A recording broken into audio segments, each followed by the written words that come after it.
So we've done several songs from 1988. I want to move now, fast forward to 1993 with the great Michael Bolton and the song "I Said I Loved You, But I Lied." Yeah. So what was this Michael Bolton session like? This, I mean, for me, this was seminal in so many ways. Michael was a friend. I actually played on his first pop hit, a song called Soul Provider, which is actually a kind of cool little rhythm guitar part. I haven't listened to it in a while, but I remember doing that. And then I did songs after that with different producers. For me, I would say probably one of the most influential record maker, producers, musicians in my life was Mutt Lange. Yeah. And so this wasn't the first time I got called by Mutt, but this was the fact that he was doing this song on Michael was really cool. And it was interesting because Mutt was living in Surrey, England at that time. And so he's working out of a studio, and he called me. He said, "Hey, can you come over?" I don't know, just for discussion, like, "Can you come over next Thursday or a couple of weeks? When can you come over?" I said, "Yeah, I can do this time." I said, "How long do you need me?" He said, "A day." So he flew all my hundreds and hundreds of pounds of gear over for one session. It was just great. And Mutt is the quintessential producer. The analogy I would make about Mutt is Mutt could get water out of a rock. He is the kindest taskmaster that you could ever work for. He will wait you out until he gets exactly what he wants. And he is the most respectful person I've ever met in the record business. Do you feel like he was the blueprint for your producing? Oh, yeah. Without me knowing, you want me to speak about that for a second? Sure, yeah. He was the person that told me, probably the end of the 90s, he said, you really should be a producer. Yeah. And I was like, what? He said, you have a producer's heart. I would spend hours with him in the studio, and he just said, you understand the architecture. And as a matter of fact, he was one of the reasons why I got started in Nashville as a producer. But he was the one who recommended me to Faith Hill. Okay. So, and at that time I was producing Megadeth and Faith Hill at the same time, which was interesting. but going back to this session, this was a big deal because when I heard the song, it was like, again, you want to play on hit records. I absolutely love the changes on this song. Yeah. And Michael's vocal, I mean, it doesn't get better than that. Yeah. Mutt's background vocals, the track, very European. That was Mutt back singing that. Yeah. BGVs, huh? Yeah. As a matter of fact, and it was just, you heard the song and you go, and it's like Mutt can take a groove and it's like so painfully slow and grindy. It's perfect. This kind of European kind of programming on it. It just was one of those things. So we got in the studio and he wanted textures. And again, I don't have a volume pedal, but you can kind of imagine. I mean, it's all these chords and just basically the simple chords, that type of stuff, and then he would do take after take because he just wanted the arc of the volume pedal and the vibrato and the basically just the way you played it. He'd sit there all day. He'd sit there for 2 hours just doing chord strums. And it was that deep. And, you could sit there and you could zone out and think, well, what am I not doing right? He was just waiting for that right relationship, the way he heard it. Yeah. Same thing on these we did these, simple, right? Yeah. Yes and no, because he was looking for the relationship of the dynamic of the note, the rhythm, to everything. It was like, to me, everything was slow-mo, right? Nothing could be in front of the kick drum. Everything had to be just right on the back side of it. I understood what he was going for, but the more you think about it, you'd have to go through a time where you felt like you couldn't play. Yeah. And he would just wait it out. He's just waiting for those moments to happen. And you can trace that through all of his record making. Yeah. So it wasn't just Hysteria or something like that where he with Def Leppard, where that was just his way. No, I remember getting over, I can't remember whose record it was. I remember one time, it wasn't Michael Bolton, it was some other record, but I got over there, same studio in Surrey outside of London. And I remember I feel like we got 3 songs overdubbed on in 7 days of 12-hour days in the studio. And I thought my career was ending because how could someone be so inefficient as to, and so I remember he left the room one time and I was talking to the engineer and I articulated that. I was really depressed. I mean, the stuff we were getting was really nice. And the engineer looked at me like I was like out of my mind. He said, "Are you kidding? This is fast. This is as fast as he's ever gone." And he gave me context about how long he took on some of these other records. My God. So all of a sudden, when you get into that frame of mind, no, I was the most efficient guy.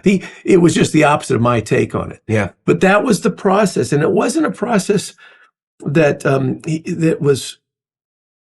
he wasn't doing it for any other reason. That's how he heard music. This was, again, before Pro Tools. This was in the 90s. And he had a Sony 48-track machine, and he worked it like we work Pro Tools now. Yeah. But I would say the one thing I really liked about it is that music was not visual. Mm-hmm.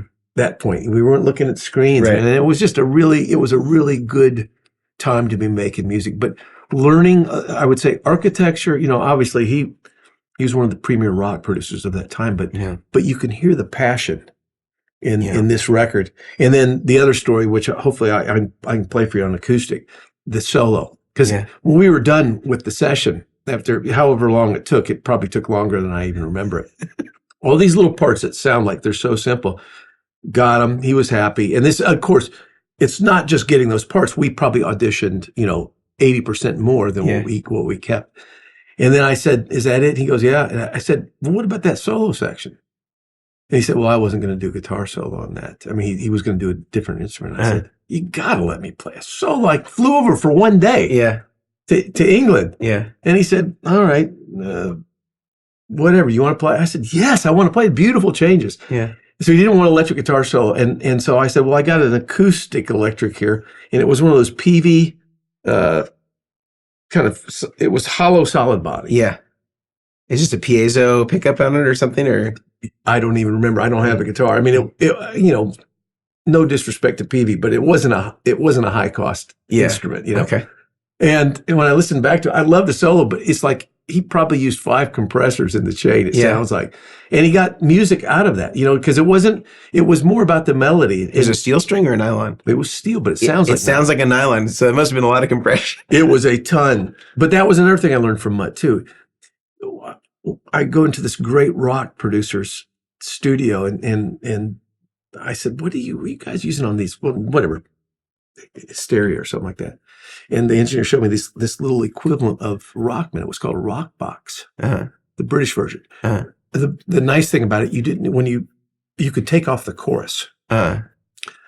It was all the arrangement, the way the sounds related to each other. And Mutt even told me, and this is a paraphrase, there are no bad sounds. Yeah. As a matter of fact, if you take what we would say would kind of a cheesy sound, like I would say that PV was a bit of a cheesy sound, you just turn it up. Mm-hmm. Got me really thinking about, years later, a lot of this has come full circle. And there is no perfect sound. Mm-hmm. Can I digress a little bit more? This is what we're here for. Okay. Well, yeah, but I'm going to go to another thing, and it sounds like name dropping. It's not, but it makes the perfect point for this, because this happened years before that. I was working on a Patti Smythe record. Mm-hmm. Ron Nevison was producing, great rock producer, engineer himself. On half the record, Eddie Van Halen already played. Yeah. Of course, I'm in heaven. All I want to do is hear the tracks that Eddie played on. Yeah. And we were in the studio, and I said, "Can I hear what Eddie Van Halen did?" She said, "Sure." So he's playing me stuff. But I noticed that, I could tell it was Eddie playing, but the way Ron balanced stuff, it wasn't like Van Halen records. Mm-hmm. The guitar was definitely more subservient to the drums. Mm-hmm. And it was amazing how all of a sudden it was the same Eddie Van Halen rig, but if it's not louder than the drums and louder than the bass, it didn't have the same sound. Yeah. And again, it was the same exact thing. Right. So that gets you thinking. Sound is if you look at it as not a static thing, but as something that's relevant and relational to what it's around. Yeah. That's how you get. So that was a lot of what Mutt did. Yeah. And I was shocked. That's why he flew all my junk over, because they just didn't. It was like gear was secondary. It was the parts. Yeah. They would make the sound right. Yeah. So I learned a lot. That's a lot to take in about that session, but that's the culmination of these real simple little deals, you know? I love it. Well, I think there's no better segue into playing a little of this song and hearing the parts. Again, you're going to hear, you know, I've made one basic sound. I mean, obviously, I didn't just walk in and turn on the same exact. We would tweak them, but this is the equivalent kind of a voice. But it would have been this guitar for the guitar. No doubt. I didn't start using all my other guitars until 2000. So Okay. we'll find out where we are in the verse here. Probably would have done a volume swell just on a D chord like this. Go to a C minor.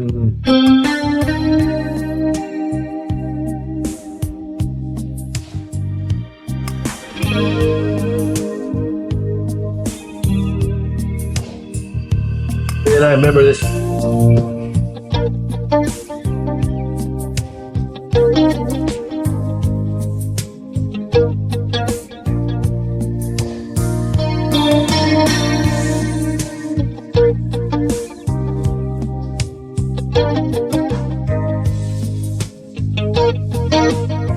Right then.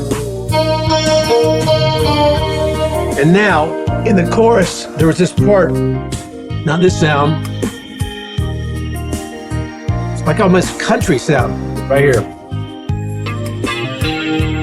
Right? And that was all the chorus was. Play it again. Oh no, this is the first chorus. Anyway. But that was the thing. I remember we did take, I don't know if you can see it. Yeah, I think it's over there. Basically, yeah, that's what it is. I had just gotten a Jerry Jones baritone. Mine was a 6-string bass. A 6-string bass. Okay. Yeah, I just played it like a baritone. Yeah.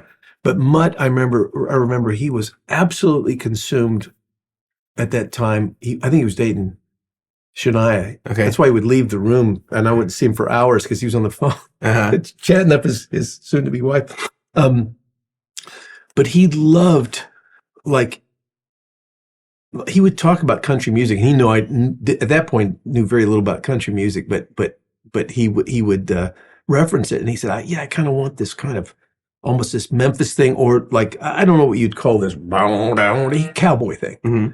And he was obsessed with that. So we took out that Jerry Jones, and that was the sound. So I'm sitting here playing in England on a Mutt Lange session. I'm going,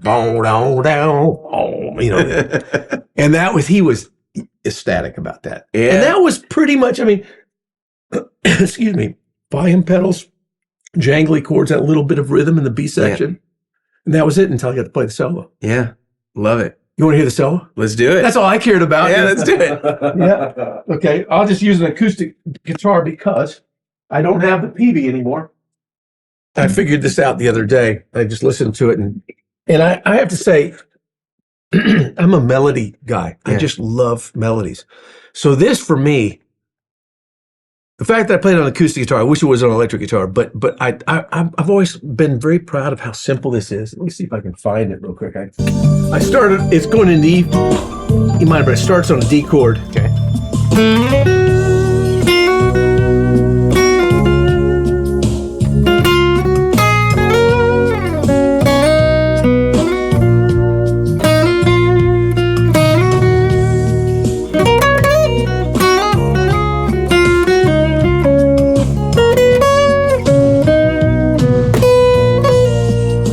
And then we had all these little things like,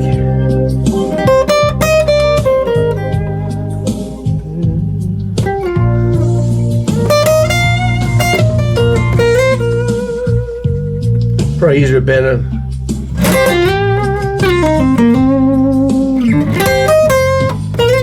Anyway, that's kind of the gist of it. Okay. Now, again, it's not the world's greatest solo, but he would concentrate. I mean, I guarantee we spent a couple hours on, like, even just figuring, you know, you're coming from that chord, you know, which you would not normally do an A like that, but it worked on that. And then all the,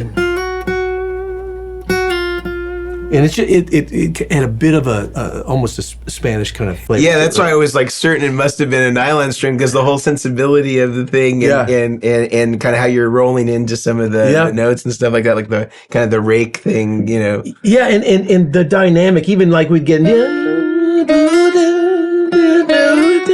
it just, again, I mean, it's simple. It wasn't simple what we were doing. It was. I get that. Again and again and again to get exactly what he got. Yeah. But little unbeknownst to a young 30-something guy at that time, that was where my future was taken. Yeah. You know, and I owe a lot to that guy. I love it. I love it.